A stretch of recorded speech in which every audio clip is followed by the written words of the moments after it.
Welcome friends in health Rambo. दोस्तों आज इस वीडियो में हम बात करेंगे डेंगू फीवर के बारे में, जिसको हिंदी में डेंगू बुखार के नाम से ज़्यादा जाना जाता है। यदि हम बात करें डेंगू बुखार की, तो जैसा मैंने अन्य वीडियो में भी शेयर किया, ये जो होता है एक वायरल बीमारी होती है और ये जो वायरस होता है वो मच्छर के जरिए एक व्यक्ति से दूसरे व्यक्ति तक पहुंचता है। कौन से मच्छर होते हैं? एडीज एजिप्टिव और एडीज एल्बोपिक्टस जो मॉस्किटो होते हैं उनके कारण ये होता है। जनरली क्या होता है, जब ये मच्छर और मॉस्किटो काटता है उसके लगभग 3 से 14 दिन के बाद जो होते हैं व्यक्ति के अंदर लक्षण जो होते हैं वो दिखाई देना शुरू होते हैं। मुख्यतः जनरली 4 से 5 दिन में दिख जाते हैं। कौन कौन से लक्षण होते हैं?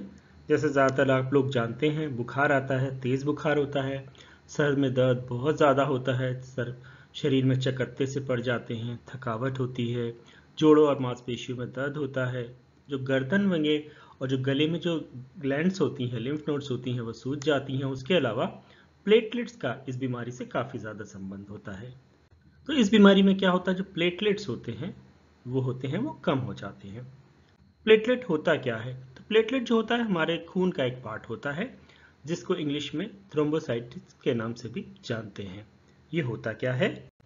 ये जो होता है एक तरीके का चिपचिपा पदार्थ होता है, जो क्या करता है, ब्लड को सर्कुलेशन में मदद करता है, मूवमेंट में मदद करता है। और जब इसकी काउंट कम हो जाती है तो क्या होता है, ब्लड जो होता है बहुत तेजी से दौड़ने लगता है, जिसकी वजह से क्या होता है, आपने देखा होगा कि बहुत बार जो डेंगू के पेशेंट होते हैं उनकी नसें वगैरह फट जाती हैं या उनको दूसरी अन्य कंडीशंस हो जाती हैं।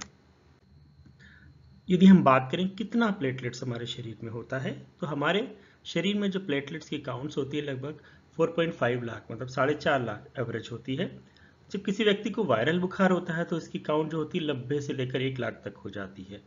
बट डेंगू में क्या होता है, ये दिन पे दिन गिनती है और घंटे घंटे गिरती है, मतलब ये 20,000 से 15,000 तक डेंगू की कंडीशन में जा सकती है, जो खतरनाक हो जाता है। तो इसके लिए कैसी जांच करवाएंगे? तो डेंगू बुखार की अगर हम पूरी इन्वेस्टिगेशंस की बात करें तो सबसे पहले जो इसमें आता है, कैसे आपको पता चलेगा, वो होता है complete blood count test. Complete blood count test में आपको पता चलता है कि प्लेटलेट काउंट कितने हैं, उसके साथ साथ में आपका हीमोग्लोबिन का लेवल क्या है तथा दूसरी अन्य चीज़ों के बारे में पता चलता है। उसके अलावा जो दूसरा टेस्ट होता है, सबसे इम्पोर्टेंट टेस्ट में आता है, जैसा आप लोग जानते हैं, ये जो टेस्ट होता है जब भी किसी व्यक्ति को बुखार आता है उसके 1 या 2 दिनों के भीतर ही करवाना पड़ता है। और उस टेस्ट का जो नाम होता है वो होता है डेंगू NS1 एंटीजन टेस्ट। ये जो होता है एक रैपिड टेस्ट होता है और ये जो होता है इन्फेक्शन के 1 से 2 दिनों तक भीतर करवाना पड़ता है, जैसे हमने बात करी, और ये लगभग 9 दिनों तक ही करवाया जा सकता है।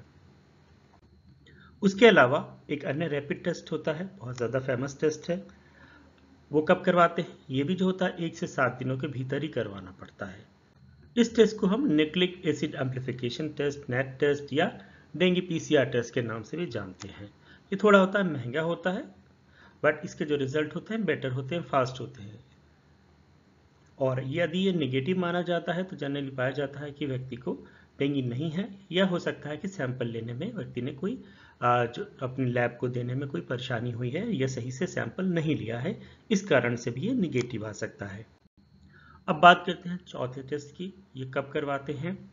ये होता है कि व्यक्ति को काफ़ी दिन से बुखार है तो उस कंडीशन में करवाया जाता है। जैसे कि बात करें कौन कौन से टेस्ट होते हैं, डेंगू IgG और IgM दोनों करवाने पड़ते हैं। तो यदि IgM पॉजिटिव है और IgG निगेटिव, इसका मतलब होता है अभी अभी इन्फेक्शन व्यक्ति को है, करंट इन्फेक्शन है।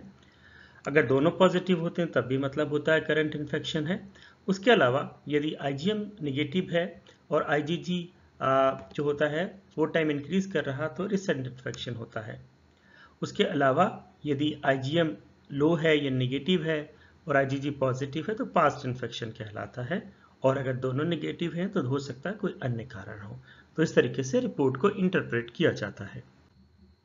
अब बात करें तो जो होता है डेंगू के केसेस में आपको प्लेटलेट का टेस्ट होता है, काफ़ी बार करवाना पड़ सकता है, कि जैसा हमने बात करी प्लेटलेट जो होता है काउंट वो होता है काफ़ी बहुत तेज़ी से घटता है, तो इसलिए डॉक्टर को पता करना पड़ता है कि प्लेटलेट काउंट कितना है, उसी हिसाब से हॉस्पिटलाइजेशन या अन्य प्रिकॉशंस लिए जा सकें।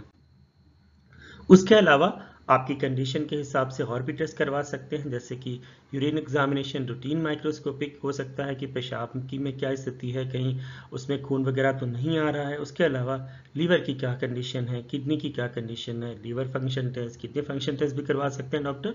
साथ में जिन लोगों को डायबिटीज़ वगैरह है, एजेड है, उनमें ग्लूकोज फास्टिंग पीपी भी करवा सकते हैं। उसके अलावा यदि सांस लेने में परेशानी होती है क्योंकि खून का लेवल इसमें कम होता है, तो चेस्ट एक्सरे की ज़रूरत पड़ सकती है, या आगे क्रोनिक केसेस में एमआरआई की भी ज़रूरत पड़ सकती है। तो जब भी आपको कोई भी डेंगू के सिम्टम्स हो, जैसे हाई फीवर हो, चकत्ते हो, हाथों पैरों में दर्द है, जोड़ों में दर्द है, आंखों में दर्द है, सर में दर्द है, या बहुत ज़्यादा वॉमिटिंग आ रही, डायरिया की कंडीशन है, तो आपको समय नहीं लगाना चाहिए, अपने डॉक्टर से डिस्कस करना चाहिए जो भी नज़दीक में है। तो आपके डॉक्टर क्या कर सकते हैं, जैसे आपकी पैरासीटामोल टैबलेट वगैरह दे सकते हैं बुखार कम करने के लिए। साथ में आपको फ्लूइड्स वगैरह की भी ज़रूरत पड़ सकती है। यदि हम बात करें डेंगू का रिकवरी में कितना समय लगता है, तो लगभग 2 से 4 हफ्ता लग सकता है, और आपके डॉक्टर ही डिसाइड करेंगे कि करना क्या है। हो सकता है कि यदि आपकी कंडीशन खराब हो तो आप उस हिसाब से आपके डॉक्टर जो होते हैं सपोर्टिव केयर दे सकते हैं। साथ साथ में आईवी फ्लूइड्स वगैरह, आपको बोतल वगैरह चढ़ सकती है, इलेक्ट्रोलाइट्स उसमें डल सकते हैं। साथ में आपका ब्लड प्रेशर मॉनिटर होता है, और हो सकता है कुछ लोगों को ब्लड ट्रांसफ्यूजन की भी ज़रूरत होती है, तो हो सकता है वो भी मिलना पड़े। तो आप देर ना करें, ज़रूर डॉक्टर को तुरंत दिखाएं। उम्मीद है आपको इन्फॉर्मेशन अच्छी लगी होगी। अच्छी लगी तो प्लीज़ शेयर करें, और चैनल सब्सक्राइब नहीं किया तो चैनल सब्सक्राइब करें। With this, thank you very much for watching health rainbow.